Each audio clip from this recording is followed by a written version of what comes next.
મથુરામાં ગૌરક્ષક ચંદ્રશેખર ઉર્ફે ફરસાણવાળા બાબાના ટ્રકની અડફેટે મોત બાદ લોકોએ ભારે હોબાળો મચાવ્યો છે. બાબાના એક સાથીએ દાવો કર્યો હતો કે તેઓ બાઇક પર ગૌવંશોથી ભરેલા ટ્રકનો પીછો કરી રહ્યા હતા. તેમણે ટ્રક આગળ બાઇક ઊભી રાખી તો ટ્રક ચાલક તેમને કચડી અને ફરાર થઈ ગયો. उन्होंने बाबा के साथ ये वारदात की हुई है. ऑन द स्पॉट मत्थे पे गोली चाहिए भाई. मारने वाला कोई नहीं है, मुस्लिम है, मुस्लिम है, मुस्लिम है. ઘટનાની જાણ થતા હજારો લોકોએ દિલ્હી મથુરા હાઈવે જામ કરી દીધો અને એન્કાઉન્ટરની માંગ કરી.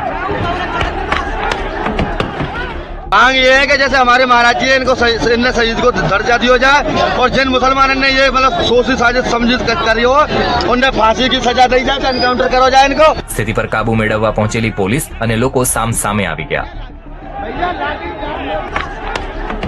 मौके पे लगातार पुलिस का मूवमेंट बढ़ता जा रहा है और यहाँ पर जितनी ज्यादा फोर्स हो सकती है वो बुलाई जा रही है. अभी भी दोनों तरफ से तकरार जारी है. पुलिस जहाँ जो उपद्रवी है उनको जो लटका रही है तो वही जो गौरक्षक है वो फायर कर रहा है. આખો વિડિયો જોવા માટે ડાઉનલોડ કરો દિવ્ય ભાસ્કર એપ.